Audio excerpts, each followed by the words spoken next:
Hi guys! Merinda naman tayo. So, may kamote ako dito. O kumara tawag dito sa New Zealand. So, ito, nabalatan na.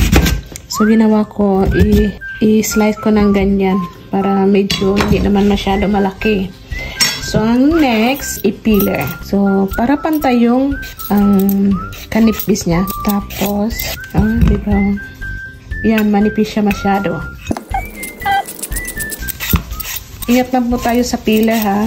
Ibang shape na to kasi ang iba medyo mataba. Kasi hindi ko na ginawa talaga na pantay. Ang importante yung paghawak mo kasi masyado malaki. First time ko nito nagawa. So i-try ko lang to. Kasi mura ngayon ang kamote dito or tawag dito sa New Zealand kumara.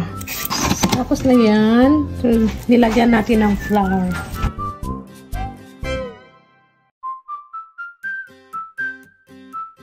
So, ayan siya. Nalagyan na natin ng flour. I-fry na natin.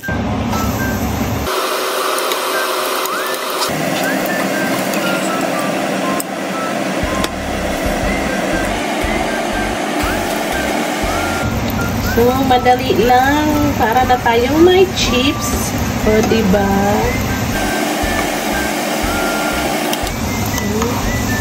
O, see?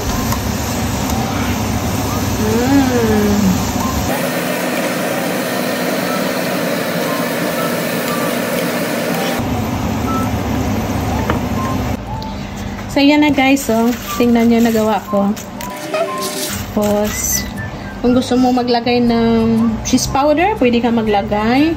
Pwede rin mahilig ka sweet. Pwede rin. Hindi ako mahilig sa sweet. Pero, lagyan ko ng konting salt lang. O, diba? Tikman natin, guys. Crispy. Ayan. Diba? Ang lutong pa. Sarap. So healthy pa. Thanks for watching.